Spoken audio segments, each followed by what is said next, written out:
हा, डॉक्टर शुभदाताई, तुम्ही कार्यक्रमाची सुरुवात करा. नमस्कार सर्वांना. नमस्कार. सादरीकरण करणाऱ्या सर्वांना मनपूर्वक शुभेच्छा. हम्म. आणि आरंभे श्री विजयजी ढेंगे आणि प्रदीप पाडूर यांचा शंखनाद आपण ऐकणार आहोत. हम्म. विजयजी ढेंगे.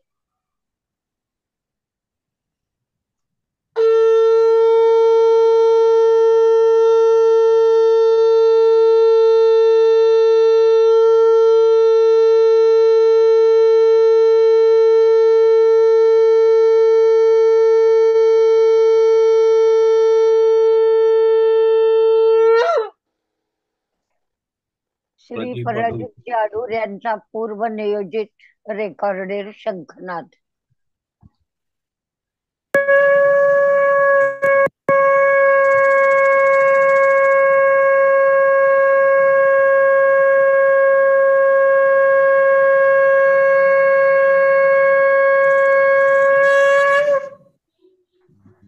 खूप खूप धन्यवाद. खूप हम्म. खूप धन्यवाद विजयजी ढेंगे आणि श्री प्रदीप जाडूर. आता यानंतरची सर्व सूत्र सर्वे सर्वा श्री खानोलकर सरांकडे. खरं म्हणजे या कार्यक्रमाची संपूर्ण सूत्र तुमच्याचकडे आहेत, परंतु आमची नेहमी इच्छा असते की तुमचं ज्ञान आमच्यापर्यंत पोहोचावं. आणि तुम्ही आमच्या ह्या टीम मध्ये डॉक्टरेट घेतलेल्या दोघांपैकी एक आहेत, आणि बाकी ज्ञानी खूप आहेत. अनसुयाताई कुंभार नंतर आहेतच. सादरी करणारा विकास पाटील आहेत, भारतीताई आहेत, आपले हे अनामिका आणि अरविंद चव्हाण हे कुटुंब आहे. तर डॉक्टर शुभताताई, तुम्ही सादरीकरण सुरू करा आणि नंतर आपण बाकीच्यांची घेऊ. करा सुरुवात. सर्वांना मनपूर्वक नमस्कार. नमस्कार. श्रीमंत छत्रपती प्रतापसिंह महाराज थोरले वाचनालय, नगर वाचनालय, भवानी पेठ, सातारा यांनी एकनाथ षष्टी निमित्त 2022 साली श्री समर्थांनी सांगितलेले मनाचे व्यवस्थापन हा निबंध आपण पुढे नेत आहोत. 3 भाग झाले. आज चौथा भाग आपण इथे सादर करणार आहोत. आणि समर्थांचं जे काही मनोज्ञ, अत्यंत आवश्यक असं जे चिंतन आहे, सिद्धांत आहेत, त्याच्याशी आपण परिचित होणार आहोत. मागच्या भागामध्ये समर्थाने आपल्याला सांगितलं की विना कष्टाचं नाम घे. साक्षात शंकर या रामनामानं विषमुक्त झाले आणि विठोनी ज्याला शिरी धरलं आहे ते रामचिंतन कर. आणि राम सहजी भेटण्याचा हाच एकमेव मार्ग, असं आपल्याला समर्थ सांगतात. त्या पुढे जाऊन समर्थाने अत्यंत मनापासून आपल्याला सांगितलं की अत्यंत असा जो अंतकाळ येतो, जो सहन होत नाही, आणि तेव्हा आपल्याला यमयातना होतात, तर त्या टाळण्यासाठी सुद्धा नाम हाच सर्वोत्तम उपाय आहे. आणि असा आजीजीचा सल्ला त्याने आपल्याला दिला. सगळ्यात महत्वाचं म्हणजे बोलण्यापेक्षा कृतीने देव मिळव. मन विवेकाने आवर. भक्तिभावाने शांती सुख मिळेल. सर्व भूती प्रेम उपजेल. नेहमी सत्संगातले सुख अनुभव भगवंताची भक्तवत्सलता स्पष्ट करण्यासाठी श्री समर्थाने बालभक्त ध्रुव, गजेंद्र, अजामेळ यांची उदाहरणं आपल्याला दिलेली आहेत. 120 ते 127 श्लोकांमध्ये समर्थ आपल्याला पुन्हा त्यांचे अवतार रूपी श्रेष्ठत्व आणि भक्तवत्सलता यांचे दृष्टांत देतात आणि मनावर ईश्वर विषयक भक्तीचा दृढ संस्कार बिंबवण्याचा प्रयत्न करतात. आणि वेळोवेळी आपल्याला भगवंताने हेच स्पष्ट केले आहे, की तो भक्ताची उपेक्षा करीत नाही. श्लोक 120 ते 127 मध्ये भक्त वत्सल भगवंताच्या दशावतारांच्या कथा आल्या आहेत. जगाच्या कल्याणासाठी रघुनाथाने कौसल्य पोटी जन्म घेतला. वसुदेव देवकीच्या उदरी कृष्णावतार झाला. श्लोक 128 ते 135 मध्ये सज्जन संगती धर याचा त्याने आग्रह केला आहे, जेणेकरून वासनाक्षय होईल.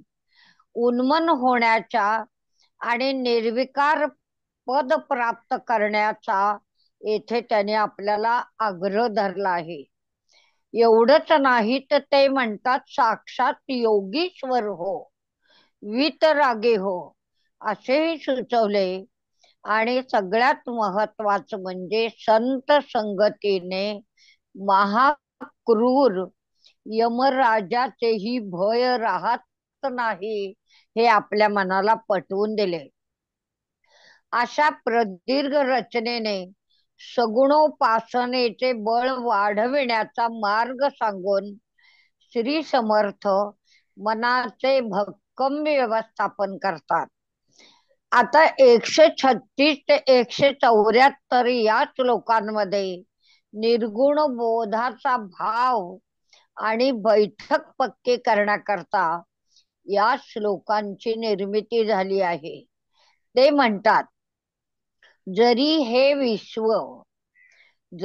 विश्व भयव्याप्त असले तरी निर्गुणपदी संत व अनंत यामुळे ते भयातीत आहे. देह बुद्धीचा भ्रम अज्ञानाची वृद्धी करतो. त्यामुळे राम न दिसता पाषाण मूर्ती दिसते. यास्तव जाणत्याचे पाय धरावे, कारण डोळ्यात अंजन घालणाऱ्या गुरुची आवश्यकता असते. त्यामुळे शाश्वत देव भेटून सारा भ्रम निराश होईल. ब्रह्म मीपणाच्या ऱ्हासाशिवाय मिळणार नाही. अत्यंत महत्वाची गोष्ट की ब्रह्मप्राप्ती करायची असेल तर पहिल्यांदा मीपणाचा नाश करावा लागेल. यास्तव ते जाणतेपणाचा अभिमान त्यागण्याची दीक्षा देतात. जाणतेपणाला त्यांनी भोजनातील माशीची उपमा दिली आहे. अहंकारी माणसाने दुसऱ्याला ज्ञान शिकवू नये, आत्महित साधावे, सत्संगी लीन व्हावे, मन अंतर्मुखी करून निज वस्तूला भेटावे, सदैव विवेकाचा ध्यास धरावा, निर्गुण परमात्मा सगुण साकार होईल. अशा तऱ्हेने निर्गुण बोध दिग्दर्शनातून समर्थ सगुण साकार परमात्म्याचे दर्शन घडवण्याचा प्रयत्न करून मनाच्या व्यवस्थापनाचे आणखी एक दालन आपल्या पुढे भरभक्कम करतात. श्लोक 175 ते 102 यात समर्थ मनाच्या व्यवस्थापनाचे अंतिम आणि सुसज्ज दालन हे हरिप्रेमींसाठी खूप प्रयत्नाने उघडे करतात. या श्लोकात श्री समर्थ त्या दिव्य परमात्म्याचे वर्णन करताना मनाला हा अमूल्य संदेश देतात की सद्गुरु कृपेने त्या थोरल्या देवाचा शोध घ्यावा. त्याला भेटण्याची तीव्र इच्छा मनात बाळग. मुक्तिदाता सद्गुरु वेगळाच असतो. तो तू मनात शोधून काढ. त्याच्या समागमाने शांती सुखाची प्राप्ती होईल. अनिर्वाच्य ब्रह्मशोधासाठी श्रुती संतांची मदत घे आणि त्यांच्या नजरेने पाहून आपला ठाव ठिकाणा शोधून काढ. आपण इथे थांबूया. पुढचा भाग पुढच्या सादरीकरणामध्ये. जय श्रीराम. वा वा वा वा वा वा. खूप छान. मस्त, खूप छान डॉक्टर सुधाताई. सुंदर, खूप छान, खूप धन्यवाद. छान, खूप छान. सुंदर, छान.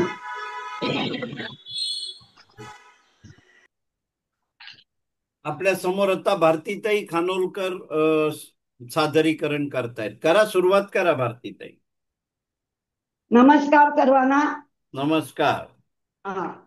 मी ज्ञानदायिनी शारदा देवी यांच्याबद्दल बोलते आहे. दोन भाग होतील. भगवान रामकृष्ण परमहंस आपणा सर्वांना परिचयाचे आहेत. स्वामी विवेकानंदांचे गुरु म्हणून त्यांची ख्याती आहे. त्यांचे गुरु पण योग साधना, शिकवण, काली देवीवरची नितांत श्रद्धा याचे किस्से ऐकलेले आहेत. परंतु प्रत्येक पुरुषाच्या मागे एक दिव्य शक्ती असते, ती म्हणजे स्त्री होय. श्री रामकृष्णांच्या मागे सुद्धा एक अपरिचित दिव्य शक्ती होती, ती म्हणजे शारदा देवी, म्हणजे शारदा देवी. श्री रामकृष्ण शारदा देवी विषयी म्हणतात की ती साक्षात शारदा सरस्वती आहे, ज्ञान देण्यासाठी आली आहे, ती माझी शक्ती आहे. शारदा देवीचे कार्य सर्वांसमोर आलेले नाही. श्री रामकृष्ण आणि शारदा यांची भेट कशी झाली, यांचा विवाह कसा ठरला, की नियतीने ठरवून आणला, यामागे काय होते, या विषयी बघूया. आपल्या पतीची साथ, निस्वार्थ सेवा, भक्ती, प्रेम, आलेल्या गेलेल्या भक्तांची विचारपूस, आदरातिथ्य करणं, तेही पडद्यामागे राहून न चुकता नित्य करणं, हे जेवढं सोपं वाटतं तेवढं नक्कीच नव्हतं. आणि ती अद्भुत व्यक्ती म्हणजे शारदा देवी. शारदा देवींचा जन्म जणू काही दैवी संदेश होता. शारदा देवी लहानपणापासून शांत स्वभावाच्या होत्या. त्यांनी कधीच कोणापाशी भांडण केले नाही. देवदेवतांच्या मूर्ती करून बेल फुलांनी त्यांची पूजा करणं त्यांना फार आवडे. शारदा देवींना लहानपणी शिकण्यास मिळाले नाही, कारण त्या काळी मुलींनी शिकणं म्हणजे त्या बिघडणं, नीतिभ्रष्ट होणं असा समज होता.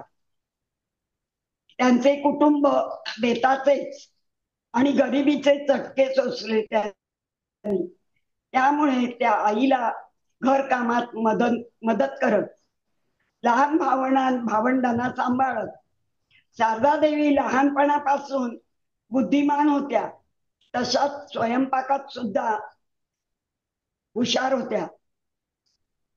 कोणतेही काम कर असे त्यांना सांगावे लागत नसे. वडिलांच्या कामातही त्या मदत करत, शेतात काम करणाऱ्या लोकांना भोजन देणं, गायीसाठी चारा देणं, अशी कामे त्या करत. शारदाचे लग्न वयाच्या 6व्या वर्षी श्री रामकृष्णांबरोबर ठरले. ती एक ऐतिहासिक घटना होय. त्यावेळी रामकृष्णांची तपश्चर्या काली मंदिरात सुरू होती. ते त्या भक्तीत एवढे तल्लीन झाले होते की त्यांना कशाचेच भान राहिले नव्हते. एकटेच रडत, लोळत, हसत, येणारा जाणारे लोक त्यांना वेडे म्हणून चिडवत असत. दिवसेंदिवस हे वाढतच जाऊ लागले. त्यामुळे त्यांच्या आईना खूप वाईट वाटले. डोळ्यात अश्रू येत आणि रामकृष्णांची काळजी वाटली. एक दिवस शहाड येथे काही दिवसांनी रामकृष्ण शांत झाले. त्यानंतर एक दिवस शहाड येथे कीर्तन ऐकण्यासाठी त्यांचे कुटुंब, रामकृष्ण वगैरे गेले. तेथे भयानक लोकांची गर्दी लोटलेली होती. त्यात शारदा देवी आपल्या आई वडिलांसोबत आली होती. कीर्तन संपल्यानंतर सारूला काही शेजारी महिलांनी बघितलं. त्यांना ती खूप आवडली. त्या तिची थट्टा करत म्हणाल्या, काय ग सारू, लग्न करतेस का? त्या लोकात तुला कोण आवडलं सांग बघू. पाहावे तर नवलच अशी गोष्ट घडली.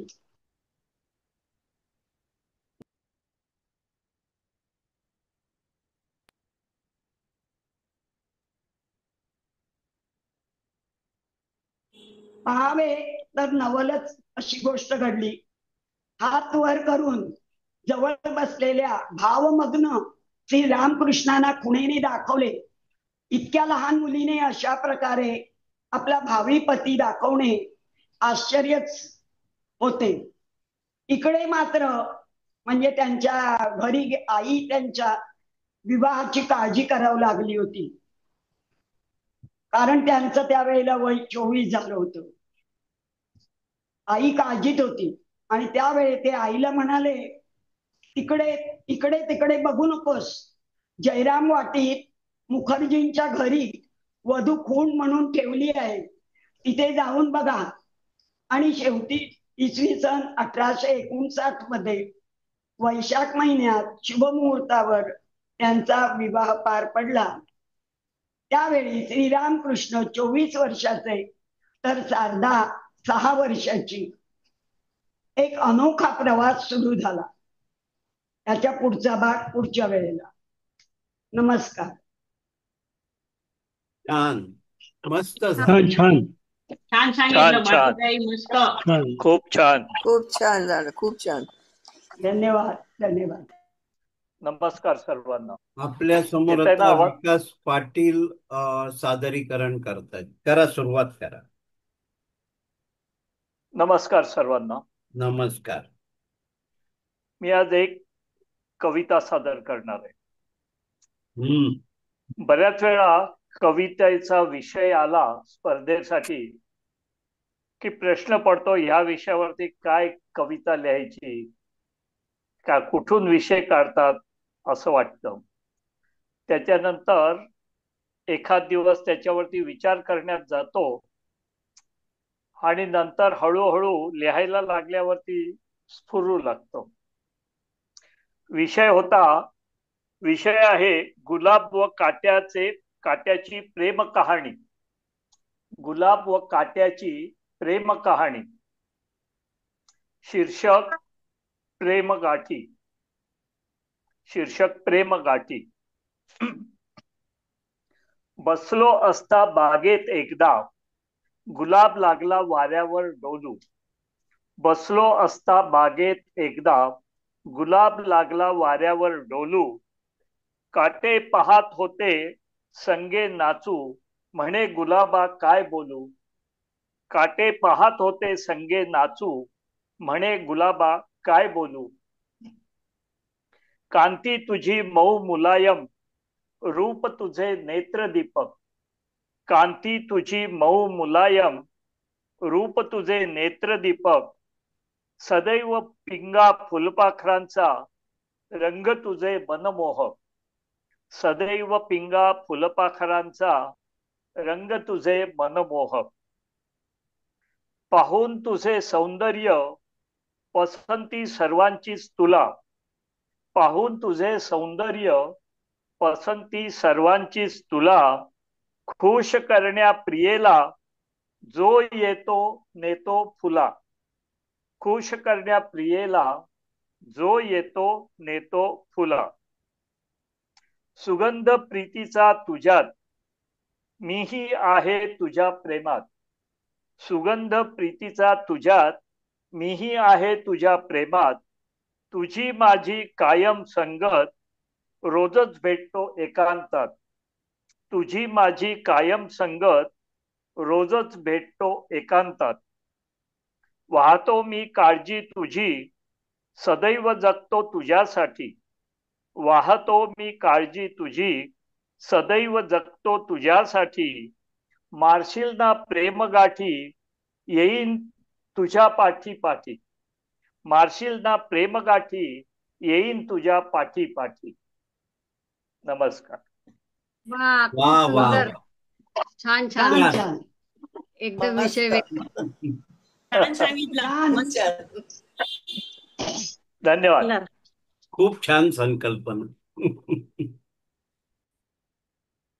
आपल्या समोर आता अनामिकाताई चव्हाण सादरीकरण करतायत. अनामिकाताई सुरुवात करा. सर्वांना माझा नमस्कार. नमस्कार. आज मी एक छोटीशी कथा सांगणार आहे. त्याचं शीर्षक आहे जे होते तेच चांगल्यासाठी होते. बरोबर आहे.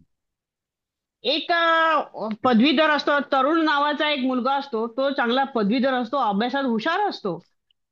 पण त्याला पुढे ना उद्योगधंदा काही करायचा नव्हता किंवा नोकरी करायची नव्हती, परंतु त्याला शिकवणीचे वर्ग काढायचे होते, म्हणजे कोचिंग क्लास काढायचे होते. आणि मुलांना हुशार करून मोठमोठ्या कंपनीमध्ये कामाला किंवा मोठे उद्योगपती त्याला बनवायचे होते. पण असं करण्यासाठी जागा पाहिजे, कोचिंग क्लास काढण्यासाठी आर्थिक बळ पाहिजे, पण ते सगळं त्याच्याकडे काही नव्हतं. म्हणून एक नाईलाज असतो, पैसे जमा करण्यासाठी किंवा पैसे जमा होईपर्यंत एका खाजगी कंपनीमध्ये तटपुंज पगारामध्ये काम करू लागला. स्वप्न पूर्ण करण्यासाठी चांगल्या संधीची वाट बघू लागला. पण जवळजवळ 7 ते 8 वर्ष झाले, काही होईना. पगार थोड्या पगारामध्ये काय होणार. त्यातच कंपनीने जाहीर केलं की कंपनीमध्ये तोटा झालेला आहे, आता आम्हाला कामगार कपात करायला पाहिजे, आमचा नाईलाज आहे. तर त्या सगळ्या कामगार कपातीमध्ये या तरुणाचा पण नंबर लागला आणि त्याला पण घरी बसायला सांगितलं. त्यामुळे तरुणाला ते कामावर काढून टाकलं. तरुण खूप नाराज झाला. नैराश्य येऊन त्याने घर सोडले. देव आणि दैवाला दोष देऊ लागला. त्याला वाटलं हे सगळं काय चाललंय माझ्या आयुष्यामध्ये, मी किती प्रयत्न करतोय. तो इथे तिथे स्वेर जाऊ जाऊ लागला, जिथे वाट मिळेल तिथे चालू लागला. घर सोडले, घरची माणसे काळजी करू लागली. 4 दिवस झाले हा घरी गेलाच नाही. काहीतरी मिळवून आणि करूनच मी घरी जाईन असे त्यांनी मनोमन नक्की केले आणि तो जाऊ लागला वाट मिळेल तिथे. नवरात्रीचे दिवस होते आणि गल्लोगल्ली देवी माता अंबादेवी विराजमान झाल्या होत्या. लाइटिंग वगैरे सगळं होतं. त्यामुळे प्रसाद महाप्रसाद जिथे मिळेल तेथे त्यावर तो 2-4 दिवस त्यांनी काढले. तिथेच झोपी गेला. एका रात्री जवळच्या गावातल्या सार्वजनिक नवरात्रीच्या देवीचरणी तो थकून झोपून गेला. तिथे सेवेकरी कोणीच नव्हते. आता ती नवरात्रीची देवी, नवरात्री उत्सव होता, तर त्या गावचे पाटील होते. त्यांनी हे पुढाकार घेऊन नवरात्र उत्सव स्थापन केला होता. देवीला लोक खूप मानत. ती देवी खूप अशी श्रीमंत, म्हणजे दागिने आणि सगळे खूप चांदीची भांडी असं सगळं तिकडे होतं, कारण ते पाटील होते, त्यांनी हे सगळं खर्च केलेला होता. त्या रात्री तो ज्या तिकडे रात्री झोपून गेला थकून, त्या रात्री 2 चोर चोरी करायला आले. त्यांनी बघितलं, अरे सेवक तरी इथे नाहीयेत, आपल्याला बराच चान्स आहे आणि हा तरुण कोणतरी दिसतोय, तो तर झोपी गेलाय, बघूया. आणि असं करून ते देवीजवळचे सामान, ती चांदीची भांडी, ते देवीचे सगळे सोन्याचे दागिने हे सगळे घेऊ लागले.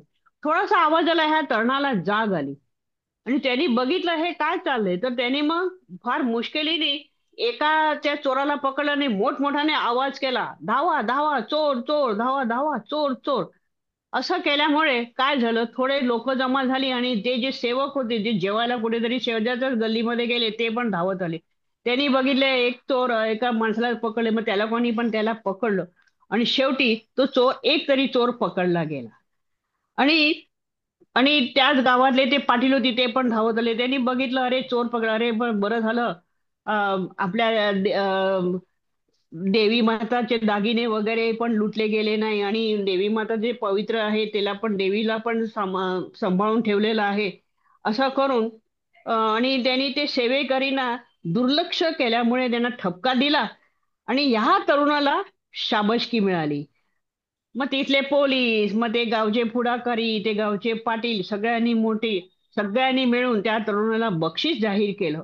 आणि तिथले जे नगरसेवक होते, जे पाटील, सगळ्यांनी मिळून असं ठरवलं की बाळे तुझं काय आहे, तू काय करतोस, तू इथला नाहीयेस. मग त्यांनी सांगितलं की मी या गावचा आहे, माझे अशी परिस्थिती आहे, मला शिकवणीचे वर्ग काढायचे आहेत वगैरे वगैरे त्यांनी सांगितलं. मग ते म्हणाले त्यात काय एवढं, शिकवणीचे वर्गच काढायचे आहेत ना, आपण बघू. आणि असं करून त्यांच्या निधीमधनं त्यांनी त्या तरुणाला मदत केली आणि जागा उपलब्धी करून दिली. आणि सर्वतोपरी मदत करायची मदत केली. अशा प्रकारे त्या वा. तरुणाचं नशीब उजळलं. आणि म्हणूनच मी म्हणते, देव तारी त्याला कोण मारी. आणि जे होतं ते चांगल्यासाठीच होतं. फक्त आपली भावना शुद्ध आणि श्रद्धापूर्वक आपण ते काम करायला हवं. धन्यवाद. खूप छान. वा छान वा, छान ताई. छानच मस्त. थँक्यू. छानच छान, गोष्ट. खूप छान. थँक्यू. तुमची गोष्ट सुंदर. नेहमी छानच असते. ठरव आपल्या समोर अरविंद चव्हाण सादरीकरण करतायत. अरविंदराव, करा सुरुवात करा. सर्वांना माझा नमस्कार. नमस्कार. जे होते ते चांगल्यासाठीच होते असं पुष्कळ सहज बोलतो आणि खरोखर त्या संबंधी जी घडलेली घटना एक गोष्ट मी तुम्हाला सांगणार आहे. वा वा वा. एकदा काय झालं की मे महिना असतात. पूर्वी काय होतं, माझी मुलं लहान होती. त्यावेळेला काय केलं, विचार केला मे महिना आहे, मुलांना सुट्टी पडली आणि त्यांनी चांगले मार्क परीक्षेमध्ये गेले. ते प्रत्येकाने फर्स्ट सेकंड नंबर आणला. म्हटलं तुम्हाला मी कुठेतरी फिरायला घेऊन जाईन. बरं म्हटलं. सगळे मुलं पण खुश झाली आणि मिसेस पण खुश झाली. आम्ही सगळे चौघे जण म्हटलं चल आपण निघूया. मग कुठे जायचं, तर आम्ही ठरवलं महाबळेश्वरला.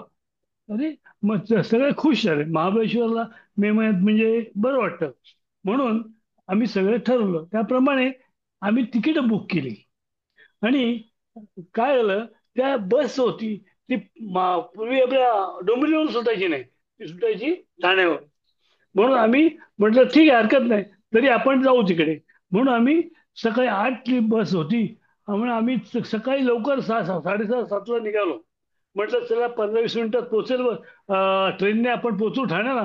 आणि तोपर्यंत जर लवकर पोहोचलो तर टाइमपास करू. बरं म्हटलं. मग त्याप्रमाणे आम्ही ठाण्याला जांभळी नाक्यात जी सारस्वत बँक आहे तिथे ती बस थांबते म्हणून आम्ही गेलो. पण काय झालं, बॅड लक आमचं असं होतं की ट्रेन काहीतरी प्रॉब्लेम झाला आणि अर्धा ते पाऊण तास आमचा उघड गेला. त्याच्यामुळे आम्हाला ठाण्याला त्या सारस्वत बँकेतून पोचायला फार उशीर झाला. म्हणजे जवळजवळ 20 मिनिटं जास्त उशीर झाला असं. त्या बसने वाट बघून ती बस निघून गेली. मग त्यांनी मात्र एक गोष्ट चांगली केली होती की जाताना त्यांनी पाठीमागे तिथे कोण उभा, त्यांचे कोण हे असतात लोक असतात, त्यांना सांगितलं की इथे अमुक लोक आली की त्यांना सांगा तुमची बस निघून गेली, पण तुम्हाला आम्ही जे तीनाथ नाकाजवळ बस एक येणार आहे त्यामध्ये तुमची व्यवस्था केली आहे. म्हटलं बरं झालं. सगळेच आम्ही तिथून रिक्षा करून निघालो आणि तिकडे पोचलो तर ती बस आलेलीच होती. आम्ही चौघेही जण त्या बसमध्ये चढलो. मुलं पण आनंदाने उड्या मारत होती, कारण ते नाराज झाले होते आपली बस चुकली म्हणून. पण आता बस मिळाल्यामुळे ते खुश झाले. आणि नंतर बसमध्ये इतर पण यंग मुलं होती, तर ते मग गाणी बिणी म्हणत चालले. आम्ही असं करता नंतर खोपोली झालं. खोपोलीला काय ते एक हॉटेल जे आहे तिथे पुष्कळ बसेस थांबतात, तिथे ती बस थांबणार म्हणून आम्हाला डिक्लेअर केलं. पण काय झालं, ती तर स्टॉप यायच्या अगोदर सगळं रोड कम्प्लीट ब्लॉक होता. तर म्हटलं काय झालं, म्हणजे सगळ्या बस लाईनीने गाड्या सगळ्या थांबलेल्या. मग गर्दीमध्ये काय झालं, 20 मिनिटं झाली, 15-20 मिनिटं होऊन गेली, 25 मिनिटं आली, तरी बस आले ना. मग जर काही लोक खाली उतरली, काही बसमध्ये गप्पा मारत होती, अरे असं काय करतात वगैरे, आपल्या नेहमीप्रमाणे त्यांची बोलणी चालू होती. तर मग त्यातल्या दोघे जण पुढे जाऊन बघून आले. पुढे जाऊन काय झालंय, तर जी एक बस आहे महाबळेश्वरला जाणारी एक बस आहे, ती जी बसचं पुढचं व्हील निघालं आणि बस एकदम एका साईडला जाऊन आपटली. थोडंसं न्याय मिळाला, बसमध्ये पुष्कळच चेपली गेली होती आणि त्याच्यामुळे काय झालं, रस्ता कम्प्लीट ब्लॉक झाला होता. मग आम्ही इन्क्वायरी केली, तर कुठली बस, तर अमुक अमुक नंबरची बस. अरे म्हटलं, आम्ही म्हटलं बरं झालं आमची बस चुकली नाही, कारण दैवाने आम्ही त्या बसमध्ये नव्हतो, आमची बस चुकली तर ह्या बसमध्ये बसणं फार बरं झालं.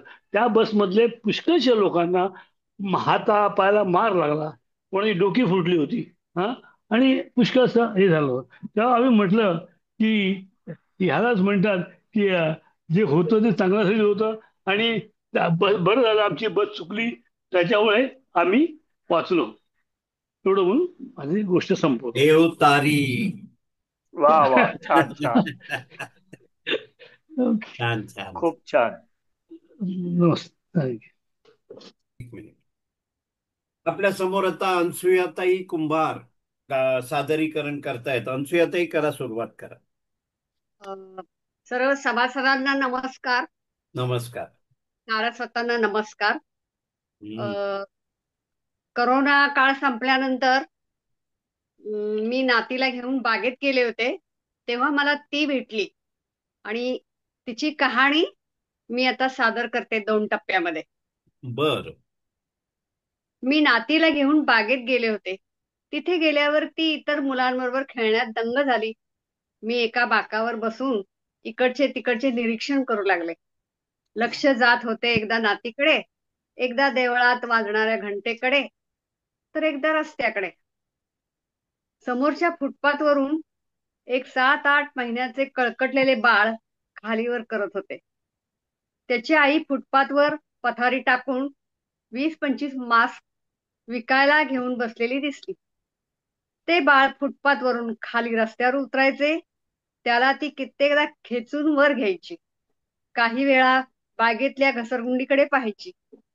बाळ पुन्हा चटकन रस्त्यावर गेले आणि माझ्या काळजाचा ठोकाच चुकला. रस्त्यावर बरीचशी वाहने ये जा करत होती. अंधार पडायची वेळ. न जाणो बाळ वाहनाखाली चिरडले गेले तर. मी पटकन उठले बाकावरून आणि त्या बाईकडे धावले. ओ बाई, बाळाचा हात नीट पकडून ठेवा ना. कळत नाही का रस्त्यावरून वेगानं मोटारी जातायत त्या. बाई केविलवाणे तोंड करत मला म्हणाली, काय करू ताई, लईच चळवळी हाय ती. कुठं म्हणून लक्ष देऊ मी. हा धंदा करू का या आरतीला बघू, का त्या घसरगुंडीवर खेळणाऱ्या भारतीला बघू. 2 पैसे तर कमवायला हवं ना ताई. हा, मी म्हंटल, आणि तुझा नवरा काय करतोय बाई, असे मी विचारताच डोळ्यात आलेली आसव पुसून स्तब्ध होताच ती सांगू लागली. मी 10वीत होते तेव्हाची गोष्ट ताई. आई 7-8 घरची धुणीभांडी करायची. बाप बिगारी काम करायला निघून जायचा. घरची काम, भावंड यांची सर्व कामं माझ्यावर पडायची. 5 भावंडांना आई वडील, 7 जणांच्या भाकऱ्या थापणं, धुणीभांडी करणं जीव मेटाकुटीला यायचा अगदी. ना कधी गोडधोड खायला मिळालं, ना कधी लाड झाले, ना कधी कौतुक वाट्याला आले. उभं घ्यायचा साऱ्यांचा. शाळेत कधीतरी हजेरी लागायची. पास नापास होता होता पोहोचले एकदाशी 10वीत. वय वाढू लागलं होतं. वडील दारू पिऊन घरी येत असत. हात रिकामेच. आई संतापायची. मग भांडणाला घरात ऊत यायचा. त्यावेळी वडिलांना धरून धरून घरी पोचवायला घरी घेऊन एक संतोष बिहारी नावाचा तरुण मुलगा यायचा. माझ्या मनात चलबिचल सुरू झाली. त्याच्या डोळ्यांची खुणवाखुणवी मला आवडायला लागली. तोही बिगारी बांधकामावर इमानाने नोकरी करायचा. 2 वर्ष आमचा सिलसिला चालू राहिला. संतोषला आई वडील नव्हते. काकी काकाकडे राहून रोजीरोटी कमवायचा तो. त्याला आधाराचं माणूस हवं होतं आणि मीही घरच्या परिस्थितीला कंटाळले होते. वाटलं याच्याशी लग्न केलं तर याचंही भलं आणि आपलंही भलं. त्याचं 20 तर माझा 18 साल पूर्ण होताच आम्ही एका देवळात जाऊन भटजी समोर गुपचूप लग्न केलं. माझ्या घरच्यांना युपीकडचा हा संतोष मुळीच आवडणारा नव्हता. आम्ही लग्न करून संतोषच्या घरी गेलो मग काका काकीकडे. तर तिथे जातो न जातो तोच काकाने संतोषच्या थोबाडात मारत म्हटले, ये दरिद्री मराठी लड़की उठा के लाया है मेरे घर में, क्या मैं तुझे अच्छे घराने की लड़की नहीं ढूंढ सकता था. चले जाओ इधर से, मेरे घर में कभी पाव मत रखना, समझे. आम्ही दोघंही आवाक. संतोष म्हणाला होता खरं, माझे काका खूप शांत आहेत. पण आता दोन्ही घरातून विरोधच उफाळला होता. कुठे जायचे, कसे राहायचे हा मोठा प्रश्न. आम्ही अक्षरशः रस्त्यावर आलो. झोपडपट्टीच्या बाजूला जरा दूरवर असलेल्या मोठ्या वडाच्या झाडाखाली आम्ही रडत रडत रात्र काढली. 2-3 दिवसांनी संतोषच्या 2 मित्रांच्या लक्षात ही गोष्ट आली. त्यांनी पदरमोड करून जुने पत्रे मागवले. काही बांबूंच्या आधाराने पत्र्याची शेड उभारून दिली. जीवनक्रम सुरू होण्यासाठी निवारा तर मिळाला होता, हे काय कमी होते. आम्ही खुश झालो. या पुढची कथा पुढच्या वेळी. धन्यवाद. अरे वा, छान. छान छान, खूप मस्त. छान कथा. छान छान, कथा मस्त आहे. उत्तम. धन्यवाद. आणि खरोखर छान. सस्पेन्स कुठे करून ठेवायचा हे माहिती आहे. बरोबर. शेवट ऐकण्याची उत्कंठा आहे. धन्यवाद. शेवट काय कळतो. होय. बराच धीर ठेवावा लागणार आहे आम्हाला म्हणजे. श्रीमंत छत्रपती थोरले महाराज सातारा इथे स्वामी समर्थांनी सांगितलेले मनाचे व्यवस्थापन या लेखन स्पर्धेमध्ये बक्षीस पात्र लेखन डॉक्टर शुभदाताई खटावकर यांनी केलं होतं. आजचा भाग 4था होता. आणि मनाचे श्लोक किंवा मनाचं व्यवस्थापन आपल्यापर्यंत त्यांनी फार योग्य शब्दात पोहोचवलेलं आहे.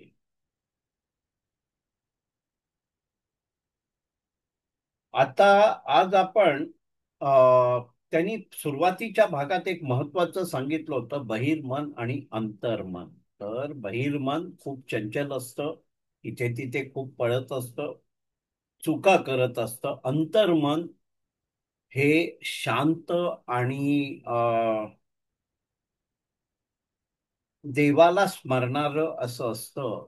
आणि त्या परिस्थितीमध्ये बहिर्मनाला आवर कसा करायचा वगैरे अशा बऱ्याच गोष्टी आपण सुरुवातीला ऐकल्या.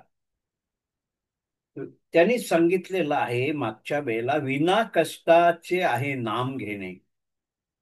आणि त्यामुळे नाम घेत राहावे.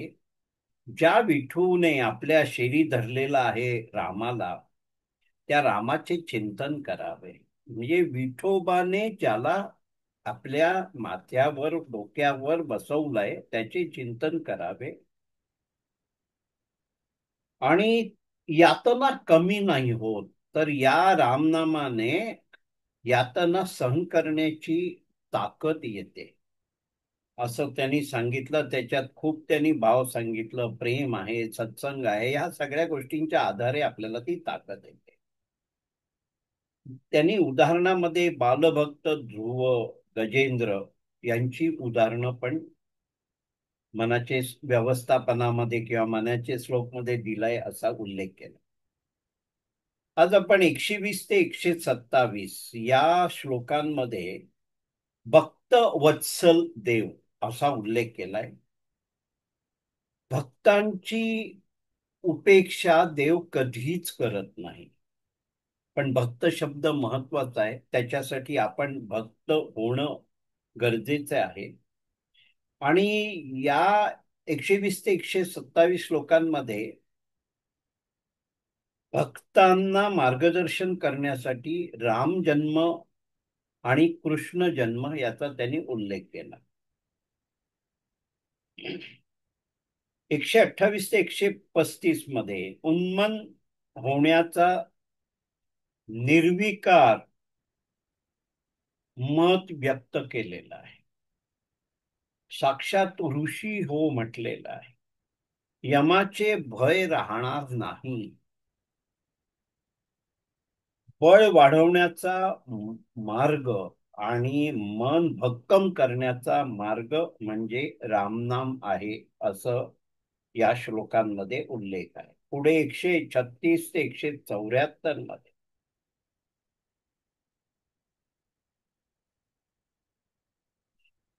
जरी हे विश्व भयाने ग्रासलेले असले तरी आपण भयमुक्त होऊ शकतो. समोर येईल त्याचे पाय धरा. पाषाण मूर्तीमध्ये राम शोधत बसू नका. आणि हे सत्य आहे. कधीतरी आपल्या शेजारीच वावरणारा मनुष्य आपल्याला ओळखता येत नाही, तो संत प्रवृत्तीचा असू शकतो. कारण आमची तेवढी पोहोच नाही आहे की समोरच्या व्यक्तीला ओळखण्याची. त्यामुळे त्यांनी म्हटलेलं आहे की समोर येईल त्याचे पाय धरावे, मी पण घालवावे, जाणतेपणाला शरण जावे आणि सत्संगी लीन व्हावे, निर्गुण परमात्मा सगुण साकार होईल. उत्तम रीतीने त्यांनी विवेचन केलेलं आहे याचं. त्यातले मी काही शब्द तुमच्या समोर मांडलेत, पण विवेचनामध्ये आपल्याला ते पूर्णपणे त्याची जाणीव करून देतात आणि पुढे जाऊन त्या 175 ते 202 या श्लोकांचा उल्लेख करतात. दिव्य परमात्म्याचे वर्णन करताना थोरल्या देवाचा शोध घ्यावा, त्याला भेटण्याचा ध्यास धरावा, संतांच्या नजरेतून देवाकडे पाहावं आणि आपला ठाव ठिकाणा शोधावा. या सगळ्याचा जर अंदाज घेतला तर जरी व्यवहारामध्ये आपल्या जगण्यामध्ये भरपूर भय असलं तरी आपण जर रामनाम घेतलं तर त्याच्यातून आपल्याला कशी ताकद येते, त्या भयाला सामोरी जाण्याची कशी हिंमत होते. आणि इथपासून हा संपूर्ण अगदी बारकाईने आपल्याला सांगितलेला प्रकार म्हणजेच मनाचे व्यवस्थापन, म्हणजेच मनाचे श्लोक हे श्री समर्थांनी आपल्या समोर मांडलेले आहेत. डॉक्टर शुभदाताई, हे तुमच्या करवी होणार एक आणखी मोठं काम आहे की हे सर्वांपर्यंत विश्लेषण होऊन पोहोचतंय. आणि आणखी पुढच्या भागात आपण 5व्या भागात पण हाच विषय बघणार आहोत. जेव्हा आपण ह्याला बक्षीस पात्र लेखन म्हणतो तर डॉक्टर शुभदाताई खटावकर यांची क्षमता आहे, कारण आपल्या सज्जनगडावरून ज्या दासबोधाच्या परीक्षा घेतल्या जातात त्याच्यातल्या शेवटच्या परीक्षेमध्ये पण त्यांनी उत्तम यश संपादन केलं आहे. आणि मध्यंतरी जेव्हा सज्जनगडावर काही निवडक लोकांना बोलवत होतं, पैकी 10 पैकी एक त्या होत्या आणि तो 2 दिवसाचा मोठा कार्यक्रम होता. तर डॉक्टर शुभदाताई, तुमच्याकडून आम्हाला अशाच प्रकारचे ज्ञान मिळत राहो आणि पुढची सगळी सूत्र, कारण आपल्याला माहिती आहे बाकी सगळ्यांच्या सादरीकरणाचा आढावा घेणार आहेत डॉक्टर शुभदाताई. डॉक्टर शुभदाताई, पुढची सगळी सूत्र. नमस्कार. नमस्कार.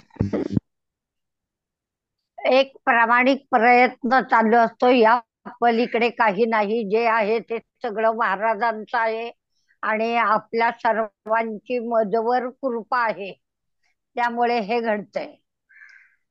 आजच्या सादरीकरणाचा शुभारंभ मी जरी केला असला तरी भारतीताईने माझा आवडता विषय असलेले शारदा मणी म्हणजे शारदा देवी भगवान रामकृष्ण परमहंसांच्या दिव्य पत्नी असा त्यांचा मी उल्लेख करेन. आणि त्यांच्यामध्ये अत्यंत गुरुत्व होतं, साधना होती आणि स्वतः रामकृष्ण परमहंस काली मातेची उपासना करण्यामागे अत्यंत सुप्रसिद्ध होते की ते साधनेमध्ये रमल्यानंतर त्यांना देहभान सुद्धा राहत नसे. 4-4, 8-8 दिवस त्यांची समाधी उतरत नसे. अशा पुरुषाचं आणखीन श्रेष्ठत्व सिद्ध व्हावं याकरता भगवंत काही याचना करून आपली जी काही सिद्धी आहे ते सिद्धीला नेत असतो. आणि त्यामागे शारदा मणींची शक्ती उभी करण्यामध्ये भगवंताचा असलेले श्रेय आज आपल्याला भारतीताईंनी स्पष्ट करून सांगितलं. एवढी साधना रामकृष्ण परमहंसांमध्ये असतानाही श्री रामकृष्ण शारदा मणींबद्दल काय म्हणायचे याकडे आपण बारकाईने लक्ष दिलं पाहिजे. की ते म्हणतात ती साक्षात शारदा आहे, म्हणजे देवी आहे. वाणीची उपासना जिच्याकडे आपण करतो ती शारदा. संगीताची उपासना आपण जिच्याकडे करतो ती सरस्वती, तीही आहे. आणि सर्वात ती माझी शक्ती आहे असं रामकृष्ण म्हणतात. म्हणजे नियतीनीच ही गाठ बांधून दिले होते. आपल्या पतीची साथ ही खऱ्या अर्थानं पत्नी, भार्या, अर्धांगी, सखी, प्रिया अशा या स्त्रियांना जी नावं आहेत ती प्रत्येकीचं वैशिष्ट्य आहे. पत्नी म्हणजे पत न जाऊ देणारी, भार्या म्हणजे त्याचा कार्याचा भार वाहणारी, अर्धांगी म्हणजे त्याच्या सुखदुःखांची पूर्ण अर्धी जबाबदारी उचलणारी, आणि सखी म्हणजे त्याचं दुःख जाणून त्याला कसं सुखावह जीवन जगता येईल याचा विचार करणारी ती प्रिया.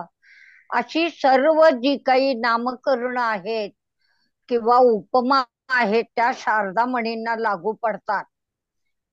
इथे भगवंताची भक्ती करणारे रामकृष्ण परमहंस, कालीमातेची भक्ती करणारे आणि त्यांच्यावर प्रीती करून त्यांची भक्त करणारे अनेक भक्त होते. म्हणजे हे घर एक मंदिर होतं आणि त्या मंदिरामध्ये अष्टप्रहर भक्तांची रीघ लागलेली असेल. एखादा कार्यक्रम करायचा, एखादा उत्सव करायचा, आपण 8-10 दिवस तयारी करतो. तो उत्सव पार पडला की आपल्यातली सर्व शक्ती निघून जाते, उत्साह निघून जातो.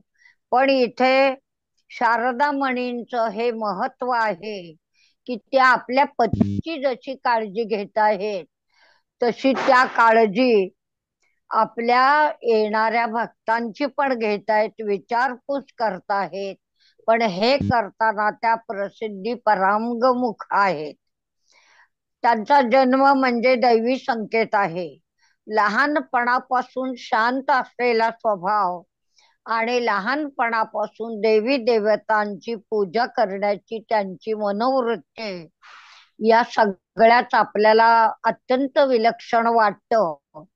आणि अंतरीचे धावे स्वाभाविक किंवा मुलांचे पाय पाळण्यात दिसतात त्याप्रमाणे लहानपणी त्यांचं वागणं होतं. आणि शिक्षणाची सोय नसली तरी आपला काळ भगवंत भक्तीमध्ये घालवणं आणि उरलेल्या काळामध्ये आई वडिलांना मदत करणं हे त्यांचं ब्रीद होतं. त्या आपल्या भावंडांचा सांभाळ करत त्या अतिशय बुद्धिमान आणि हुशार होत्या. शेतातल्या मजुरांची सुद्धा त्या काळजी घेत. म्हणजे स्वभावानं त्या अत्यंत करुणाशील होत्या. 6व्या वर्षी लग्न झालं. इथे काली मातेची उपासना करणारे, तपस्या करणारे, त्यात आपलं भान हरवून जाणारे आणि लोकांकडून वेडे म्हणून गणले गेलेले हे जे रामकृष्ण आहेत ते खरे तर अत्यंत भाविक आणि शांत स्वभावाचे आहेत.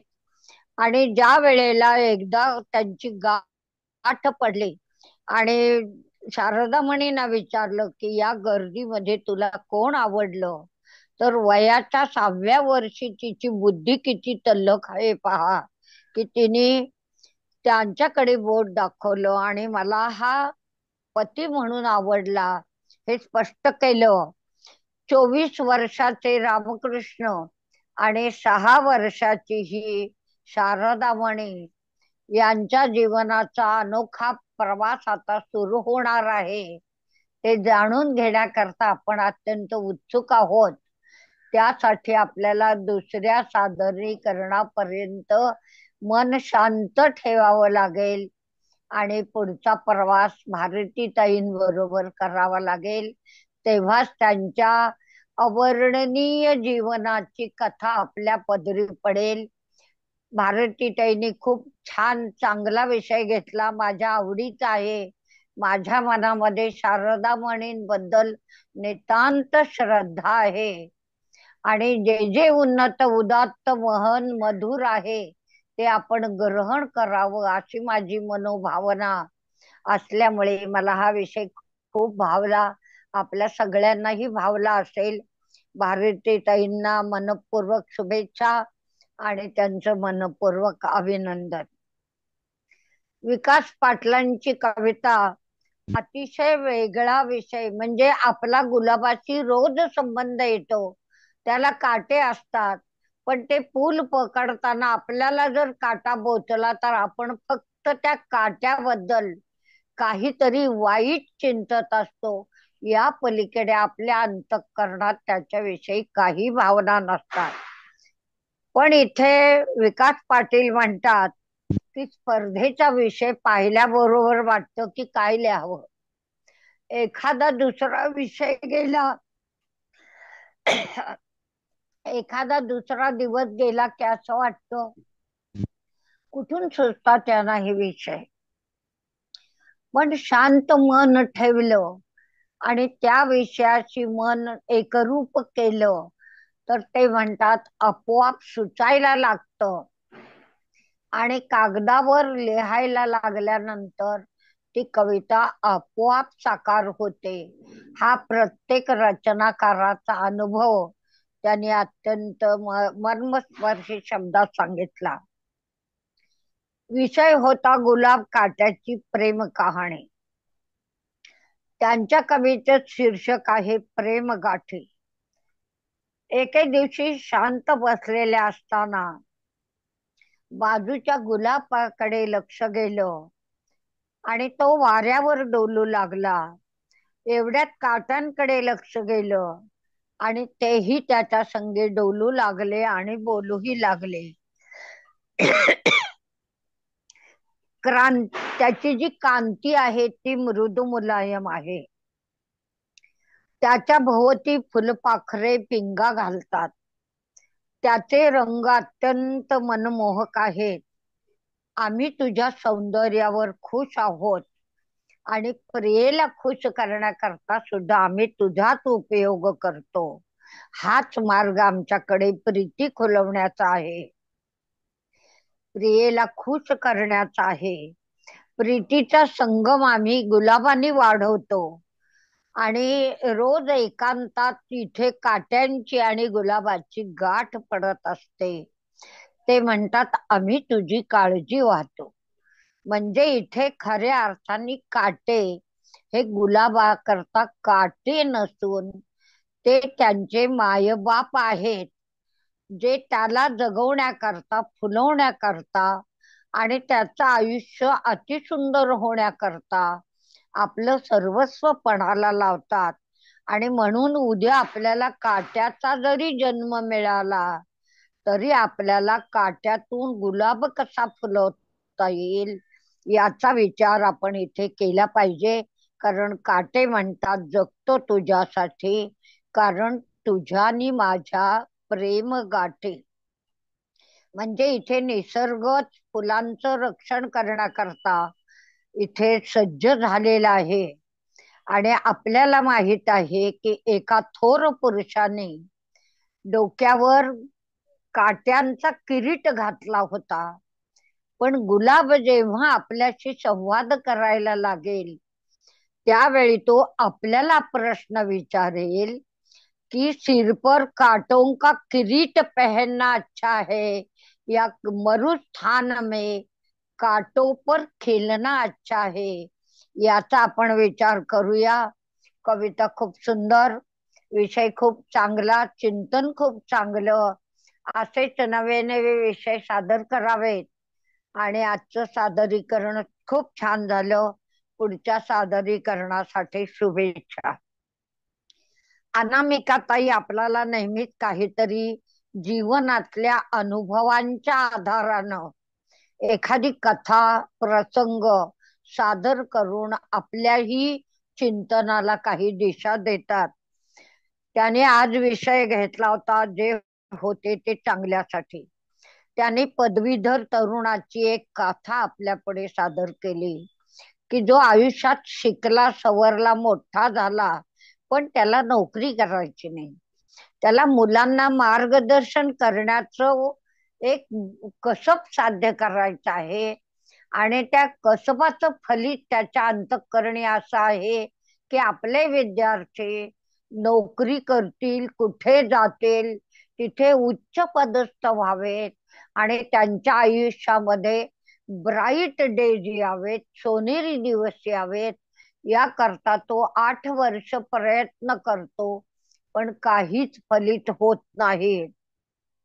अखेरीत नोकर कपातीमध्ये त्याला घरी बसावं लागतं. पण जो अंतःकरणातून व्यथित असतो त्यालाच दुसऱ्याच्या भावना करतात. जाके पावन बिवाई वह क्या जाने पीर पराई, या वचनाप्रमाणे तो घरदार सोडून फिरत राहतो, उपाशी राहतो. जिथे देवदेवतांचं काही प्रसाद मिळेल तो खाऊन आपलं उर्वरित 4-5 दिवस ते कसे तरी काढतो. पण एके दिवशी त्याच्या आयुष्याचा संकेत बदलतो की नवरात्र जिथे चालू होते तिथे त्याची पावलं वळतात. तिथे कोणी सेवेकरी नाही हे पाहून तो तिथे थांबतो, तिथेच झोपतो आणि परमेश्वरी संकेताप्रमाणे तिथे 2 चोर येऊन चोरी करणार असतात. देवीचे अलंकार, चांदीचे भांडे, हे सगळं त्यांना लंपास करायचं असतं. पण या तरुणानं आपले सर्व शक्ती पणाला लावले आणि त्यातल्या एका चोराला पकडलं. खूप आरडाओरडा केला, लोक जमा झाले. ज्यांनी तो नवरात्राचा घाट घातला होता ते पाटील पण आले आणि त्यांच्या मनामध्ये हा प्रश्न आला की ज्यांना खरी तरी जबाबदारी दिली होती त्यांनी तिकडे कानाडोळा केला. पण हा नवखा पुरुष, नवखा मुलगा, नवखा युवक, यामुळे आज आपलं सगळं देवीचं वैभव वाचलं. त्यामुळे त्यांनी त्याचा गुणगौरव समारंभ केला आणि सगळ्यात महत्वाचं त्याची विचारपूस केली. तेव्हा त्यांना आपल्या अंतःकरणी असलेलं स्वप्न त्यांच्यापुढे सादर केलं आणि त्याच्या स्वप्नपूर्तीची सर्व व्यवस्था त्या लोकांनी केली, हे महत्वाचं. आणि म्हणून देव ज्याला तारत असतो त्याला कोणी मारत नाही, ही सुंदर कथा आपल्यापुढे सादर केली. पण त्यासाठी आपलं मन अत्यंत शुद्ध असावं लागतं. कुंकू सिनेमातलं गीत मला आठवतं, मन शुद्ध आहे तुझं, पृथ्वी लाख मोलाची, तू चाल गड्या तुला रे आता भीती कोणाची. झेंडा भल्या कामाचा जो घेऊन निघाला, वाट मधी काट कुट लागती त्याला. काटा रुतल रगत निगल तरी बी वाट धरायची, तू चाल गड्या तुला रे आता भीती कोणाची. खूप छान विषय चांगल्या पद्धतीने मांडला, त्याबद्दल त्यांचं मनपूर्वक अभिनंदन आणि पुढच्यासाठी शुभेच्छा. अरविंद चव्हाणांनी पण आपल्या आयुष्यातला एक विषय घेतला की मुलांना सुट्ट्या मिळायला, रिझल्ट चांगले लागले, कुठेतरी जावं म्हणून ते प्लॅनिंग केलं. पण तिथे ठाण्याला सुटणारी बस ते जाईपर्यंत निघून गेले आणि मागच्या बसने त्यांना जावं लागलं. आणि मग जो काही त्या पहिल्या बसचा अपघात घडला त्यातून त्यांची सुटका झाली आणि या बसमुळे त्यांचे सगळ्यांचे जीव सुखरूप राहिले. आणि म्हणून देव तारी तया कोण मारी, कारण आज त्यांना बरीच सादरीकरण करायचे आहेत. आयुष्यात अजून बरंच काही भव्य दिव्य करायचं आहे. त्याकरता देव आपली काळजी वाहत असतो. खूप चांगला विषय, खूप चांगलं सादरीकरण. अनुसया ताई कुंभारांचा जो सामाजिक दृष्टिकोन आहे तो येथेही व्यक्त पडला की करोनाच्या काळानंतर त्या नातीला घेऊन बागेत गेल्या. तिथे त्यांचं लक्ष कधी नातीकडे, कधी देवळाकडे, कधी रस्त्याकडे होतं.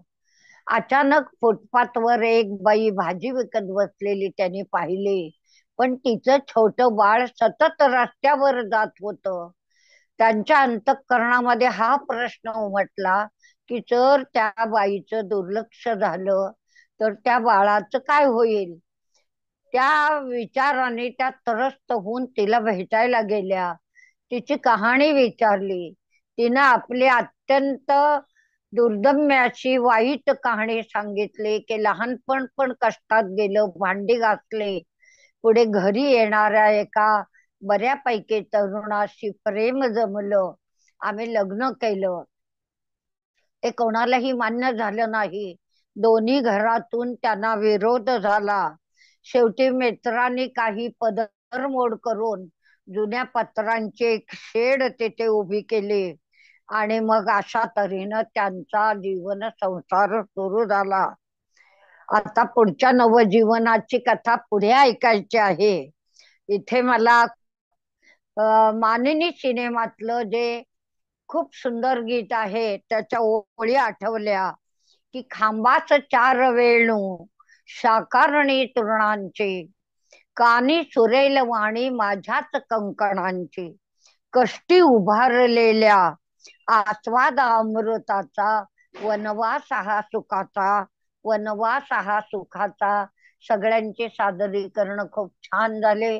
सगळ्यांना नवे नवे विषय सुचत आहेत, आणखीन सुचावेत आणि आपल्या सादरीकरणाचा वेलू गगनावरी जावा अशी महाराजांचे चरणी विनम्र प्रार्थना करून सर्वांचं पुनश्च कौतुक करून मी इथे थांबते. जय जय श्रीराम.